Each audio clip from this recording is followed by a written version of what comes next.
Hello everyone. आज का हमारा चैप्टर है socialism in Europe and the Russian revolution. Europe में समाजवाद एवं रूसी क्रांति, जैसा कि आप अपनी स्क्रीन पर देख रहे हो। ठीक है, जो समाजवाद क्या है, पूंजीवाद क्या है, ठीक है, ये सारी चीज़ें आज के समाज में भी जो है बहुत ज़्यादा चर्चा का विषय रहती हैं, तो ये आप यहाँ पे जान जाओगे। रूसी क्रांति फ्रांस की क्रांति की तरह जो है एक प्रसिद्ध क्रांति है, ठीक है, बहुत महत्वपूर्ण क्रांति है, इसके बारे में आप यहाँ पर जानोगे। इसमें हमें पढ़ना क्या क्या है, तो आपकी स्क्रीन पे ये टॉपिक्स दिख रहे हैं। यहाँ पर हम इसलिए नहीं बोल रहे हैं क्योंकि आगे हमें भी पढ़ना भी है और वीडियो ज़्यादा लंबी ना हो, इसलिए यहाँ पर हम नहीं बोल रहे हैं। आप चाहें तो इसको देख सकते हैं। तो हमारा यहाँ टॉपिक स्टार्ट होता है the age of social change, यानी सामाजिक परिवर्तन का एक युग। तो एक्चुअली क्या होता है कि जो हमारी 1789 में हमारी फ्रांस की क्रांति होती है, वो पूरे समाज को, सभी महाद्वीपों को, सभी देशों को एक परिवर्तन का एक संदेश दे करके जाती है कि अब जो है कहीं ना कहीं जिस तरीके की सोसाइटी स्ट्रक्चर थी, बनी हुई थी, उनमें कहीं ना कहीं अब चेंज आने लगे थे। क्योंकि वहाँ पे क्या था, आपने देखा कि मोनार्क था, किस तरीके से वहाँ पे निरंकुश शासन था, संविधान नहीं था, लेकिन ये परिवर्तन धीरे धीरे वहाँ पर आने लगे। और ये चीज़ें लोगों ने देखी कि वहाँ से, इस चीज़ से वहाँ की जनता जो है बेनिफिटेड हो रही थी, तो लोगों ने अपने यहाँ भी ऐसे समाज बनाने शुरू कर दिए। ठीक है, अब क्या है कि जो परिवर्तन चाहने वाले लोग थे वो सब एक जैसे नहीं थे। कुछ थे जो संपूर्ण परिवर्तन चाहते थे, ठीक है, यानी टोटल चेंज। कुछ थे जो कुछ ही परिवर्तन चाहते थे। कुछ ऐसे भी थे जो ऑर्थोडॉक्सी थे या परिवर्तन विरोधी थे। ठीक है, तो ऐसे इसमें तीन चीज़ें आपको देखने को मिलेंगी। कंजर्वेटिव्स यानी जो परिवर्तन विरोधी लोग थे, देन लिबरल यानी जो उदारवादी लोग थे, और रेडिकल्स। अब देखो, लिबरल का मतलब उदारवादी, रेडिकल का मतलब उग्रवादी। ये शब्द आपको अब भी मिलेंगे, जैसे आप भारतीय स्वतंत्रता क्रांति पढ़ेंगे तो वहाँ पर भी मिलेंगे। लेकिन इन सब का मतलब हर जगह एक ही नहीं होता है। ठीक है, मतलब हिंदी मीनिंग से ना जाइएगा। मतलब का मतलब ये हो, इसका मतलब ये होता है कि वो जो लिबरल्स थे उनकी विचारधाराएं कैसी थी। वो ऐसा, ये कोई ज़रूरी नहीं है कि हर क्रांति में सारे लिबरल्स एक ही चीज़ चाह रहे हों या सारे जो रेडिकल्स हैं वो एक ही चीज़ चाह रहे हों। तो अभी फिलहाल हम यूरोप में जो सोशलिज्म है या रशियन रेवोल्यूशन है, वहाँ पर ये लोग क्या चाह रहे थे, यानी क्या चाहने वाले लोगों को हम ये टैग देते थे, ये चीज़ सबसे पहले जानेंगे। तो जो लिबरल्स थे वो क्या चाहते थे, वो ये चाहते थे कि जो एक नेशन जो हो, यानी हमारा जो राष्ट्र हो, ऐसा हो कि सारे रिलीजन को टॉलरेट करे। अगर उस टाइम पे आप यूरोप को देखोगे तो वहाँ पे मेन रिलीजन जो था वो कैथोलिक चर्च था। इसके अलावा प्रोटेस्टेंट रिलीजन था, बौद्धिस्ट लोग भी थे, इस्लाम वाले भी रहते थे।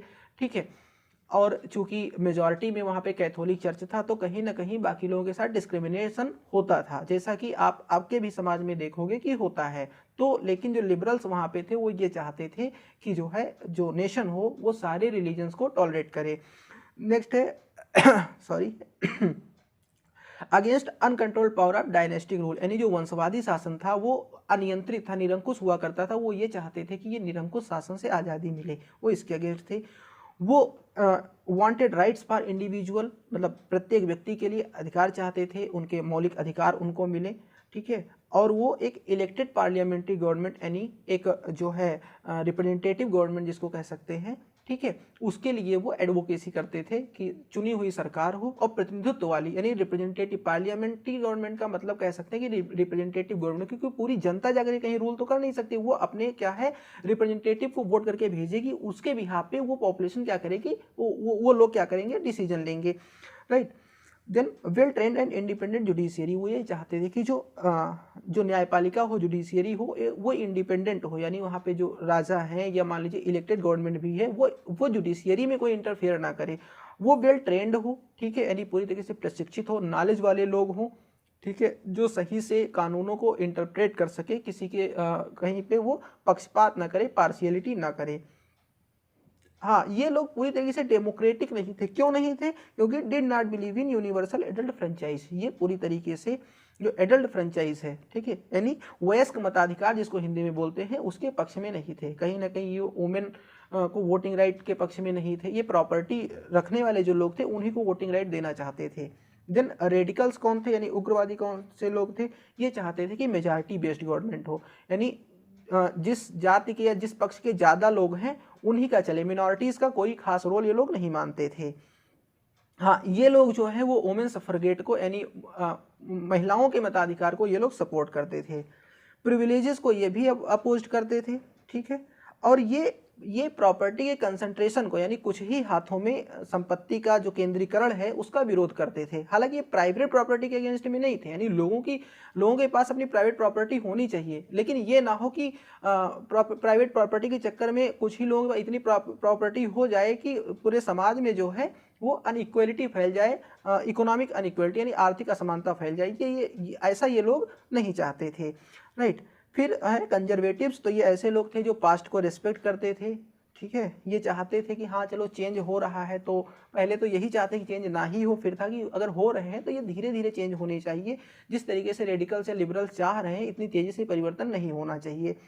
आई होप ये तीनों आपको समझ में आ गए होंगे, राइट। आगे देखते हैं industrial society and social change, यानी औद्योगिक समाज और सामाजिक परिवर्तन। क्या है कि ये जिस समय का ये टाइम ये चल रहा है, ठीक है, यानी 1870s के बाद में वो समय था कि जब पूरी तरीके से यूरोप जो है वो औद्योगिक क्रांति के समय में था, उद्योग पूरी तरीके से बढ़ रहे थे। तो सीधी सी बात है, जब औद्योगिकरण बढ़ रहा है तो लोगों को प्रॉफिट दिखेगा, लोगों को पैसा दिखेगा। पैसा दिखने के चक्कर में क्या हो रहा था, लोगों को आदमी दिखने बंद हो गए। अब फैक्ट्री में क्या है, औरतें बच्चे सारे लोग काम कर रहे हैं, ठीक है। उनका जो है वर्किंग आवर बढ़ाया जा रहा है, उनकी पे घटाई जा रही है, उनकी हेल्थ पे ध्यान नहीं दिया जा रहा है, ये सारी चीज़ें हो रही थी, ठीक है। उस टाइम पे जो आपके लिबरल्स और रेडिकल्स थे वो ये चाहते थे कि जो इंडस्ट्रियलाइजेशन है उसको इनकरेज किया जाए, जिससे, और उसमें थोड़ी वो सुधार ये चाहते थे कि जो वर्कर्स हैं, ठीक है, उनके साथ पूरी तरीके से जस्टिस हो, जिससे कि जो प्रॉफिट्स गेन हो रहे हैं उसमें शेयर वर्कर्स को भी मिल सके, ठीक है। फिर है the coming of socialism in Europe, यानी यूरोप में समाजवाद कैसे आया। तो जो सोशलिस्ट हैं वो प्राइवेट प्रॉपर्टी के अगेंस्ट थे। हमने शुरुआत में ही बताया था कि इसका कंट्रास्ट में जो वर्ड है वो है कैपिटलिज्म। कैपिटलिज्म जो होती है इसमें ये होता है कि प्राइवेट प्रॉपर्टी लोगों की होती है, ठीक है। जैसे किसी का कोई, मान लीजिए किसी का कोई प्राइवेट स्कूल है या कोई प्राइवेट इंडस्ट्री है, तो उसमें यह है कि वो वेज पे यानी मजदूरी पे लोगों को रखेंगे। अब इनको चाहे जितना प्रॉफिट हो रहा है, लॉस हो रहा है, वो सब इनका अपना है, उनको एक बंधी हुई सैलरी ही केवल मिलेगी, ठीक है। और ऐसे सिचुएशन में क्या होता है, जो वर्कर्स होते हैं उनका एक्सप्लॉइटेशन होता है, हमेशा उनका शोषण होता है। और जो सोशलिस्ट सोसाइटी होगी इसमें ऐसा नहीं होगा, इसमें प्राइवेट प्रॉपर्टी नहीं होती, इसमें इस तरीके से होता है कि जो भी प्रॉपर्टी होगी वो या तो गवर्नमेंट की होगी, या उस टाइम पे कोऑपरेटिव्स भी डेवलप हो रहे थे, ठीक है। तो उसमें यह है कि सभी जनता की, पूरे समाज की मिल करके होगी, जो भी प्रॉफिट होगा वो उनके वर्क के हिसाब से उसमें इक्वल शेयर जाएगा, राइट। उस टाइम पे जो कुछ विद्वान थे, फिलासफर थे, जिसमें आपका कार्ल मार्क्स का और फ्रेडरिक एंजल का नाम वहाँ पर आएगा, ठीक है। तो ऐसे लोग कहते थे कि जो इंडस्ट्रियल सोसाइटी है वो कैपिटलिस्ट सोसाइटी है। ओरिजिनल जो समाज है, यानी जो लोगों की जो मूलभूत जो टेंडेंसी है, यानी जो फंडामेंटल टेंडेंसी है, वो कम्युनलिज्म की, कम्युनिस्ट वाली ही है, समाजवाद वाली ही। समाजवाद का ही बहुत ज़्यादा जब डीप में आगे चले जाओगे तो उसी को जो है कम्युनिस्ट बोलते हैं, ठीक है, वामपंथ जिसको बोलते हैं। हालांकि आज वर्तमान परिप्रेक्ष्य में, जैसा कि मैंने बताया था कि अलग अलग मीनिंग है, तो वर्तमान परिप्रेक्ष्य में जगह होगी तो समाजवाद और जो वामपंथ है जिसको कम्युनिस्ट बोलते हैं, ये बहुत बहुत बड़ा गैप हो जाता है कहीं ना कहीं। अगर जैसे भारत जैसे देश में आओ तो वामपंथ को बहुत भला बुरा कहा जाता है, और समाजवादी जो विचारधारा है वो आगे बढ़ाई जाती है, राइट। फिर आगे देखते हैं कि जो सोशलिज्म यूरोप में इस तरीके से फैलना शुरू हुआ तो उसमें सपोर्ट कहाँ कहाँ से मिला। तो पूरा आइडिया यूरोप में फैला, ठीक है। और वहाँ के जो सोशलिस्ट थे उन्होंने 10 सेकंड इंटरनेशनल नाम की एक संस्था स्थापित करी। अब जो है और भी देशों में, जैसे जर्मनी में जो है सोशल डेमोक्रेटिक पार्टी बनी, ब्रिटेन में लेबर पार्टी बनती है, फ्रांस में सोशलिस्ट पार्टी बनती है, राइट।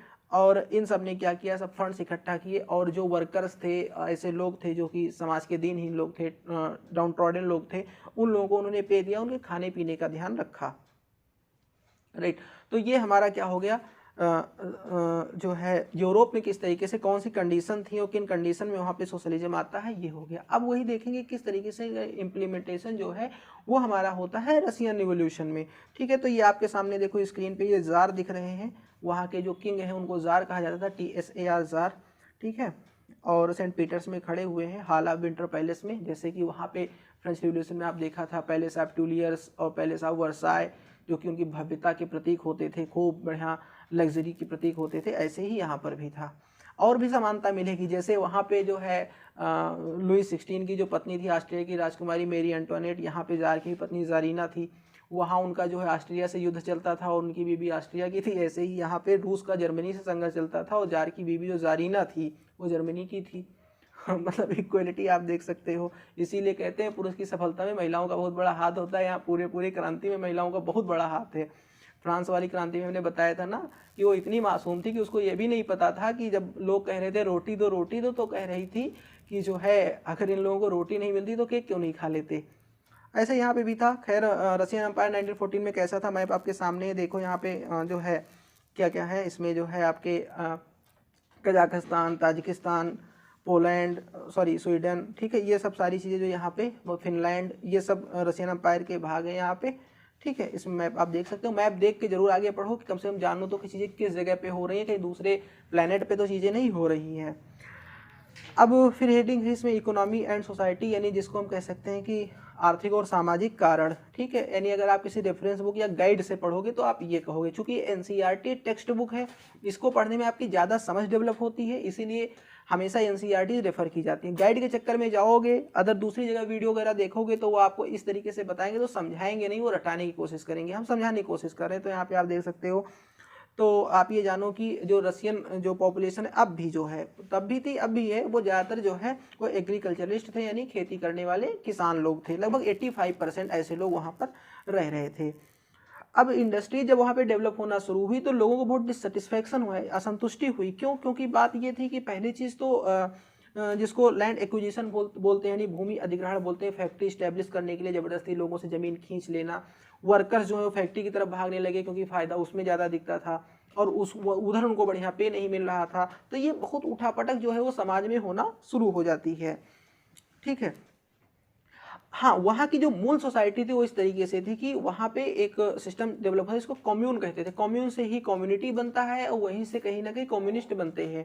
तो कम्यून होता था, यानी कुछ लोगों का एक ग्रुप होता था जो कि अपने लैंड को पूल करते थे, मतलब लैंड, बड़े से लैंड को जो है एक जगह इकट्ठा करते थे, उसमें कुछ ग्रुप भर उसमें काम करते थे और अपने हिसाब से प्रॉफिट बांट लेते थे। यानी जो बाद में सोशलिज्म ने जो बात कही वो कहीं ना कहीं वहाँ पहले से वो चल रही थी छोटे लेवल पे, जिसको बाद में बड़ा आकार दे दिया जाता है, राइट। तो अब देखते हैं कि किस तरीके से रूस में समाजवाद आता है। तो वहाँ पे सोशल डेमोक्रेटिक पार्टी जो कि 1898 में इस्टेब्लिश होती है, ठीक है। और वो जो कार्ल मार्क्स थे उस समय, जिनको समाजवाद का जनक कहा जाता है, फादर ऑफ सोशलिज्म, समाजवाद का जनक कहा जाता है, ठीक है। इनकी बुक है कम्युनिस्ट मैनिफेस्टो। तो अब बड़े हो जाओगे तो पढ़ोगे आप लोग, मतलब बड़ी क्लासेस में, और बड़े जैसे कंपटीशन वाले जहाँ पर देख रहे हो बड़े हो ही गए हैं, आप लोग पढ़े भी होगे या आप आगे पढ़ना नहीं पढ़े हो तो पढ़ना, उसको देखना। रशियन रेवोल्यूशन को समझने के लिए जॉर्ज ऑरवेल की एक नॉवेल है एनिमल फार्म, उसको देखना। यूट्यूब वगैरह पे कुछ शार्ट वीडियो लोग डाले होंगे तो उनको आप देखना, अच्छा लगेगा, काफ़ी बहुत चीज़ें समझ में आएंगी। तो उस टाइम पे पार्टी बनी थी, लेकिन क्या था, चूंकि सेंसरशिप लगी थी तो ऐसी पार्टी उस टाइम पे जो थी वो इलीगल मानी जाती थी, ठीक है। अब क्या होता है कि ये जो पार्टी बनती है इसमें वर्कर्स और पीजेंट्स, यानी किसान और मजदूर दोनों को शामिल किया जाता है। लेकिन कुछ सोशलिस्ट जो होते हैं वो ये कहते हैं कि नहीं, पीजेंट्स जो हैं वो जो है रेवोल्यूशन के लिए एक ज़्यादा फोर्स क्रिएट करेंगे, वो मेन फोर्स है रेवोल्यूशन के लिए। तो वो एक अलग पार्टी बना लेते हैं जिसको बोलते हैं सोशलिस्ट रिवोल्यूशनरी पार्टी। ये बनती है 1900 में, यानी सन 1900 में ये बनती है। तो जो सोशल डेमोक्रेट्स होते हैं, यानी जो अभी पहले बनी वाली पार्टी जो है 1898 में, वो सोशलिस्ट रिवोल्यूशनरी से डिसएग्री हो जाते हैं इस बात पर। वो इसलिए होते हैं क्योंकि जो सोशल डेमोक्रेट्स जो है, जिसमें लेनिन उनका नेता होता है, ठीक है। लेनिन नाम तो आप इधर सुनोगे, इसे लेनिन स्टालिन, ठीक है। जो मेन अभी थंबनेल था उस पर लेनिन की फोटो भी बनी थी और कार्ल मार्क्स की बनी थी, स्टालिन की बनी थी, ठीक है। तो लेनिन जो होता है वो ये कहता है कि पीजेंट्स एक ग्रुप नहीं है, इनमें कई सारे अलग अलग तरीके के लोग डिवाइडेड हैं, ठीक है। जैसे अभी खुद ही समझ लो, जैसे कोई लैंडलेस लोग हैं, कुछ के पास ज़्यादा ज़मीन है, तो वो कहता था कि ये मेन फोर्स नहीं हो सकते। तो इसी पे विचारों का विरोध होता है और ये दो ग्रुप में बढ़ जाते हैं। एक बोल्शेविक होता है जिसका नेता आपका लेनिन होता है और दूसरा मेंशेविक होता है। तो दो गुटों में ये बढ़ जाते हैं, राइट। अब है आपका टर्बुलेंट टाइम, द 1905 रेवोल्यूशन, जिसको ब्लडी संडे भी बोलते हैं, यानी खूनी रविवार बोलते हैं। तो होता क्या है, रसिया जो है वो एक ऑटोक्रेसी है, यानी निरंकुश शासन वहाँ पे होता है, ठीक है। रेवोल्यूशन जो क्रांति वहाँ पे चल रही थी वो ये चाहती थी कि निरंकुश शासन खत्म हो, यहाँ पे जो रूलर हैं वो कॉन्स्टिट्यूशन के अंडर में वर्क करें, ठीक है। तो इसके लिए वहाँ पे कंटिन्यू जो है स्ट्राइक्स हो रहे थे, अब चूंकि विश्व युद्ध का भी समय चल रहा है, रूस हमेशा विश्व युद्ध में इन्वॉल्व रहा, अगर आप विश्व युद्ध का थोड़ा बहुत पढ़े होंगे तो ये चीज़ जान रहे होंगे। तो प्राइस जो है वो काफ़ी ज़्यादा बढ़ने लगी, और जब प्राइस बढ़ी तो रियल वेजेस डिक्लाइन बाई 20%। यानी इसका मतलब ये हुआ कि जैसे जितने पैसे में उनको खाने भर का मिल जाता था अब नहीं मिल रहा है, यानी उनको जो है सैलरी उतनी ही मिल रही है, लेकिन जैसे मान लो दिन का उनको 50 रुपये मिलता था, उस 50 रुपये में सब्जी मिल जाती थी, लेकिन अब 50 रुपये मिलता, 50 रुपये सब्जी नहीं हो पाती है। तो ये चीज़ें इसको कहते हैं जो है प्राइस राइज कहते हैं। तो इसके लिए स्ट्राइक हुई और लगभग 1,10,000 लोग जो हैं वो सेंट पीटर्सबर्ग यानी जो रशिया का एक मेन सिटी था वहाँ पर पहुँच गए स्ट्राइक करने, ठीक है। और उनको लीड कौन कर रहा था, फादर गैपन नाम था उनका, ठीक। अब क्या हुआ, सीधी सी बात है, जैसे अभी किसान आंदोलन चल रहा है, वाटर कैनन चलाया गया, ऐसे ही आंदोलन को जो है दबाने का काम होता है, वहाँ पे सीधे गन ही चला दी गई, ठीक है, फायर कर दिया गया, बहुत सारे लोग मारे गए। संडे का दिन था इसीलिए उसको ब्लडी संडे बोलते हैं, ठीक है। लेकिन उसका प्रभाव पड़ा, जो जार था उसने पार्लियामेंट क्रिएशन का जो है परमिशन दे दिया उसने। वहाँ की पार्लियामेंट जो रसिया की उसको ड्यूमा बोलते हैं, अभी भी जीके का वर्ड है कि जो है जापान की संसद को क्या बोला जाता है, इंडिया की संसद मतलब पार्लियामेंट, ठीक है। तो जापान की पार्लियामेंट को क्या बोला जाता है, डाइट बोला जाता है, रसिया की पार्लियामेंट को ड्यूमा बोला जाता है, इंडिया की पार्लियामेंट को संसद बोला जाता है, ऐसे ही अमेरिका की पार्लियामेंट को क्या बोला जाता है, आप कमेंट बॉक्स में बताइए, राइट। तो इसका इफेक्ट ये होता है। अब देखते हैं कि चूंकि उस टाइम पे फर्स्ट वर्ल्ड वार भी चल रहा था तो उसका क्या इम्पैक्ट पड़ता है रशिया पे। तो देखो रसिया जो है वो इन्वॉल्व हो जाता है, उसके कई कारण होते हैं। एक एथनिक ग्रुप जो है, आप पढ़े हो फ्रेंच रिवोल्यूशन में एथनिक ग्रुप क्या होता है, तो बाल्कन रीजन्स में एथनिक ग्रुप वाली थोड़ा प्रॉब्लम होती है, रसिया भी अपना फायदा उठाना चाहता है थोड़ा कई सारा, तो वो उसमें इन्वॉल्व हो जाता है। लेकिन सबसे बड़ा loss even first world war में ही नहीं, सेकेंड वर्ल्ड वार में भी, दोनों वर्ल्ड में बहुत लॉस रसिया का होता है। ये जान लो कि 17 मिलियन लोग मारे गए थे और 3 मिलियन रिफ्यूजीज हो गए थे।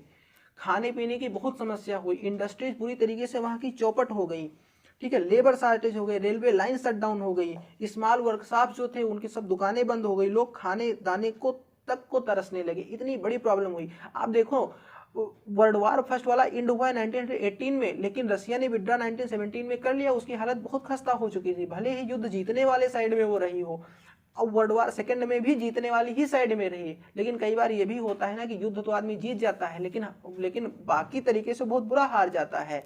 तो रसिया के साथ हमेशा नुकसान हुआ, ये चीज़ यहाँ पर भी हुई। और कहीं ना कहीं जो जनता नहीं चाहती थी, लेकिन बस लोग जो शासन तंत्र था वो चाहता था कि हम युद्ध लड़े, और इसलिए वो युद्ध लड़ने वहाँ पे गए और हारे। तो इसलिए यहाँ अंदर से विद्रोह वहाँ पे हो रहा था, क्रांति हो रही थी। तो क्रांति का उसमें एक और है कि फेब्रुअरी क्रांति जो हुई, ठीक है, रिवोल्यूशन में पेट्रोग्राड में। तो क्या हुआ, विंटर में 1917 में फूड शॉर्टेज वगैरह बढ़ ही चुकी थी, तो लोग स्ट्राइक पर जाने लगे थे। डेट वाइज सब चीज़ें लिखी। 22 फरवरी को क्या हुआ, एक फैक्ट्री में जो है लोगों ने ताला डाल दिया, वहाँ पे वुमेन ने भी पार्टिसिपेट किया। सोचो, क्रांति में औरतों ने भी पार्टिसिपेट किया, और उसी दिन को 22 फरवरी को जो है इंटरनेशनल वुमेन्स डे कहा जाता है, राइट। अब देखो वहाँ की जो सोसाइटी थी उस तरीके से थी कि जो आपका पेट्रोग्राड था वहाँ पे एक रिवर थी, नीवा रिवर बहती थी, और नीवा रिवर जो थी उसके लेफ्ट बैंक पर जो था वहाँ पे फैशनेबल एरियाज थे, वहाँ पे जो ड्यूमा था वो सब था, विंटर पैलेस यानी जो राजसी महल था वो सब था, और जो राइट बैंक था वहाँ पे वर्कर्स की कॉलोनीज हुआ करती थी। सीधा सीधा ये दिखता था कि जो राजसी लोग हैं, लग्जरियस लोग हैं, वो दाएं किनारे रहते हैं, बाकी लोग बाएं किनारे रहते हैं। सारी उल्टा हो गया, बाएं और दाएं, उसको सही कर लेना, लिखा भी स्क्रीन पे आप देख रहे हो। तो वहाँ पे क्या हो, वर्कर्स जो गए उन्होंने उन क्वार्टर्स को जो है कवर कर लिया। अब जार ने सेनाएं बुला ली, सेना आई, ठीक है। लेकिन मजे की बात वहाँ पर ये हुई उस दिन कि सेना जो थी, क्योंकि सेना कहाँ से आती है भाई, वो नीचे वाले लोगों से आती है, कोई अमीर बाप के लड़के सेना में तो जाते नहीं बंदूक उठाने। तो उन लोगों ने मामला समझा, उन्होंने बंदूक चलाने से ही मना कर दिया, सबने अपने हथियार डाल दिए। तो सिचुएशन को देखते हुए जो है जार है उसने अपना पावर एब्डिक्ट कर दिया, यानी उसने अपना पावर छोड़ दिया 2 मार्च को। जो वहाँ पे लोग थे, यानी जो स्ट्राइक करने वाले लोग थे, रिवोल्यूशनरीज थे, उन्होंने वहाँ पे सोवियत, जिसको काउंसिल कह सकते हैं, वो अपनी बना ली। और अब वहाँ की गवर्नमेंट जो है वो, यानी जो प्रोविंशियल गवर्नमेंट है, वही सोवियत और ड्यूमा लीडर्स के द्वारा चलाई जाने लगी, ठीक है। तो अब यहाँ से इसके इफेक्ट क्या हुए कि जो पब्लिक मीटिंग्स पे और एसोसिएशन पे जो रिस्ट्रिक्शन लगा था, जो सेंसरशिप लगी थी, वो हटा ली गई, सब जगह सोवियत बनाई गई, ठीक है। जो इंडिविजुअल एरिया फैक्ट्रीज कमेटी थी वो फॉर्म की गई, जो कि जो इंडस्ट्रियलिस्ट लोग थे उनके काम करने के तरीकों पर प्रश्न उठा सकती थी कि कहीं वो इलीगल तरीके से वर्क तो नहीं कर रहे हैं, ठीक है। जो पीजेंट्स थे वो, उन लोगों में जो है लैंड का रीडिस्ट्रीब्यूशन हुआ कि कोई ऐसा ना हो जिसके पास कोई प्रॉपर्टी ना हो, तो उसका रीडिस्ट्रीब्यूशन होता है, ठीक है, और लैंड कमेटी बनती है, राइट। इतना इतना इफेक्ट इसका पड़ता है। लेकिन फिर इसके बाद है द रिवोल्यूशन ऑफ अक्टूबर 1917। अब ये जानो कि ये टाइम है लेनिन के, व्लादिमीर लेनिन जिसका नाम है, उसके पावर कैप्चर करने का टाइम, ठीक है। 16 अक्टूबर 1917 को क्या है, लेनिन जो है वो पेट्रोग्राड से सोवियत और बोल्शेविक के जो लोग होते हैं उनको इस बात पर एग्री कर लेता है कि वो पूरी पावर को कैप्चर करेगा, यानी जिस तरीके से प्रोविंशियल गवर्नमेंट चल रही थी वो इस तरीके से नहीं चलेगी, ठीक है। तो वो अपनी एक मिलिट्री कमेटी बना लेता है। अब इस तरीके से चीज़ें गवर्नमेंट की, यानी जो जार की सेना है, ठीक है, मतलब अब जार वहाँ पे नहीं है, लेकिन आप ये समझ लो कि अब वहाँ पे प्राइम मिनिस्टर करेंस्की हो चुके थे। जो सोवियत वाले प्राइम मिनिस्टर थे वो करेंस्की थे, ठीक है, वो मेंशेविक से थे। तो उनकी सेना होती है, उनकी आर्मी होती है, उनके ट्रूप्स होते हैं, और लेनिन की होती है जिसको प्रो गवर्नमेंट आर्मीज बोलते हैं, ठीक है। तो इनके बीच में भिड़ंत होती है और उसके इवेंट्स यहाँ पे आप इसमें देख सकते हो दिए हुए हैं कि कैसे दोनों एक दूसरे के ऊपर अटैक करते हैं। लेकिन फाइनली जो होता है वो जीत लेनिन की होती है, वो पूरी तरीके से जो है जा करके कैप्चर कर लेता है, ठीक है। और फिर पूरी तरीके से जो है जो मास्को पेट्रोग्राड एरिया होता है वहाँ पे लेनिन पावर कैप्चर कर लेता है, और उसके इस इफर्ट को जो है पूरी तरीके से सबका सपोर्ट मिलता है। तो अब इसके बाद में क्या चेंज होता है, तो अब जब लेनिन पावर में है तो इसने सारे बैंकों का नेशनलाइजेशन कर दिया, जैसे इंडिया में इंदिरा गांधी जी ने नेशनलाइजेशन किया था, नेशनलाइजेशन कर देता है। अब जो है यहाँ पे लैंड जो है वो सोशल प्रॉपर्टी डिक्लेयर कर दी जाती है। जो पीजेंट्स हैं उनको ये परमिशन दे दी जाती है कि नोबल्स के जो यानी जो उस समय सामंत वगैरह हुआ करते, जमींदार लोग हुआ करते थे, उनका लैंड आप कैप्चर कर सकते हो, उनको ये परमिशन दे दी जाती है, ठीक है। जो अरिस्टोक्रेटिक टाइटल्स थे, यानी जो कुलीन तंत्र, अपने जो कुलीनवादी लोग थे, यानी अपने नाम के साथ टाइटल लगाते थे, वो सब हटा दी जाती है। यानी अब यहाँ पे समाज का जो ऊंच नीच है वो खत्म कर दिया जाता है। रसिया तभी जो है वन पार्टी स्टेट हो जाता है। जैसे इंडिया वन पार्टी स्टेट नहीं है, यहाँ पे भाजपा कांग्रेस ऐसी कई पार्टियां, लेकिन वो वन पार्टी स्टेट है। चाइना भी वन पार्टी स्टेट है, पार्टीज और हैं लेकिन सब कम्युनिज्म के अंडर में वर्क करते हैं, जैसे कि रसिया में था, ठीक है। ट्रेड यूनियन जो है वो पार्टी कंट्रोल में आता है, यानी जो कोई ट्रेड करेगा, जो इंडस्ट्रियलिस्ट होंगे वो मनचाहा काम अब नहीं कर पाएंगे, राइट। सेंट्रलाइज्ड प्लानिंग जो था वो इंट्रोड्यूस की गई। कलेक्टिवाइजेशन जो था, कलेक्टिव फार्म्स के जो कलेक्टिवाइजेशन थे, जैसे अभी शुरुआत में हमने बताया था जो स्टालिन ने किया था, वो चीज़ें वहाँ पे शुरू होने लगती हैं। फिर क्या होता है, सिविल वार शुरू होता है, जिसको गृह युद्ध कहते हैं, यानी घर के युद्ध हो, देश में युद्ध हो, तो विचारधाराओं के बीच युद्ध होना शुरू होते हैं। जैसे एक तो जो है बोल्शेविक थे, यानी लेनिन, और इसके अलावा जो अगेंस्ट लेनिन के जो अगेंस्ट लोग थे, जिसमें लिबरल्स आते थे और नॉन बोल्शेविक सोशलिस्ट आते थे और ऑटोक्रेसी के सपोर्टर आते थे। इन लोगों ने बोल्शेविक का जो इस तरीके से पावर में आना था उसका जो है इन्होंने विरोध किया। तो उन्होंने एक ग्रीन आर्मी बनाई, ठीक है, उस आर्मी का ग्रीन नाम था, बनाई, जो कि बोल्शेविक, जो कि रेड आर्मी थी, उसके अगेंस्ट में खड़े थे। इसके अलावा इन ग्रीन्स के साथ में जो है व्हाइट्स, जो आर्मी का नाम व्हाइट्स था, वो भी थे, जिनको बाहर का भी सपोर्ट मिला, जिनमें French, America, British, Japanese troops, इन सब का भी जो है सपोर्ट इन लोगों को मिल रहा था।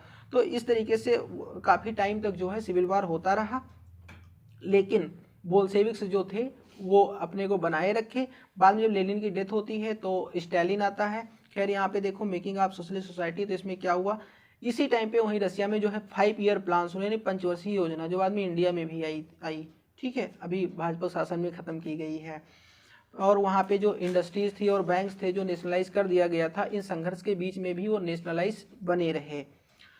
चूँकि अब उन पे गवर्नमेंट का कंट्रोल था, तो गवर्नमेंट ने अपने कंट्रोल में इंडस्ट्रियलाइजेशन को काफ़ी ज़्यादा डेवलप किया, कंस्ट्रक्शन को काफ़ी ज़्यादा बढ़ावा दिया, ये चीज़ें होती रही। अब फिर जो है स्टालिन आया तो उसने जो है कलेक्टिवाइजेशन को बहुत ज़्यादा प्रमोट किया, यानी सामूहिकरण को, कि जो लैंड फील्ड है वो ऐसी होगी, उसमें कई सारे लोग काम करेंगे और प्रॉफिट को शेयर किया जाएगा, ठीक है। उसने बताया कि यही समय की मांग है। जिस लोगों ने इनका विरोध किया उनको बताया कि भाई तुम्हारी समय की मांग है कि तुम इस समय धरती पे नहीं रहोगे, भगवान के यहाँ जाओ, यानी उनको उसने काफ़ी ज़्यादा हत्याएं की स्टालिन ने, राइट। अब यह है कि जो ये राइज ऑफ सोशलिज्म था, इसका पूरे विश्व पर क्या प्रभाव पड़ा, तो आप ये जान लो कि जो भी अब हम समाजवाद इस सब का नाम लेते हैं तो रसिया ही हमारे जहन में आता है, क्योंकि ये कहीं ना कहीं वहीं से जुड़ा हुआ है। लेकिन उस समय जो वहाँ पे समाजवाद था, जिसकी वहाँ पे काफ़ी ज़्यादा जो है लोगों ने सपोर्ट किया, लोगों ने जो समाजवाद चाह रहे थे, उसके कई सारे मायने बदल गए। जैसे अभी हमने बताया ना कि समाजवाद का ही जो है और ज़्यादा, जब उसके लेफ्ट में चले जाओगे, उसी विचारधारा को जब काफ़ी ज़्यादा जो है क्या करोगे कि काफ़ी ज़्यादा बहुत कड़ा कर दोगे, तो वो वामपंथ में चला जाता है और वो काफ़ी ज़्यादा क्रिटिसाइज हो रहा है, काफ़ी ज़्यादा अब उतना उसको महत्व नहीं मिल रहा है। कहीं ना कहीं रूस का जो समाजवाद था, यानी ये जो और अमेरिका का जो कैपिटलिज्म था वो विश्व युद्ध के बाद में इन दोनों के बीच में भी शीत युद्ध का कारण बनता है। ठीक है, तो वही चीज़ है कि अब उसके कई सारे मायने बदल चुके हैं, बहुत सारे मायने बदल गए हैं। तो कहीं लेकिन उसका प्रभाव पड़ा, सोशलिज्म का प्रभाव पड़ा। अभी सोशलिज्म की चर्चा होती है। अगर हम अपने देश भारत, रसिया अभी भी सोशलिस्ट है, चाइना जो है वो कम्युनिस्ट है। भारत की बात करें तो यहाँ पे मिश्रित है, यानी जब मिक्स्ड चल रहा है यहाँ पे। ठीक है, तो इस तरीके से ये आपका चैप्टर जो है वो ओवर होता है। आई होप सारी चीज़ें आपको समझ में आई होंगी। ठीक है, बाकी जो है ये एक समरी टाइप की है, आप अपनी बुक भी रीड करिएगा। कोई भी समझाए पढ़ाए, लेकिन बुक रीड करना आप लोग कभी मत छोड़िए। ठीक है, तो फिर अगले वीडियो में मिलते हैं। ये वीडियो आपको कैसी लगी? इसमें कुछ नया इनिशिएटिव है, आप देखोगे कि जिस तरीके से मैं दूसरी क्लासेस पढ़ा था उसमें उस तरह नहीं है। इसमें मैंने जो है कुछ नया किया है। तो आप ये हमने जो टेक्निक यूज़ की इस पर भी आप कुछ बताइएगा कि टेक्निक आपको ये कैसी लग रही है। ठीक है, फिर मिलते हैं नेक्स्ट वीडियो में किसी नेक्स्ट टॉपिक के साथ में। आप लोग अपना ख्याल रखिएगा। Thank you, bye bye, tata, take care.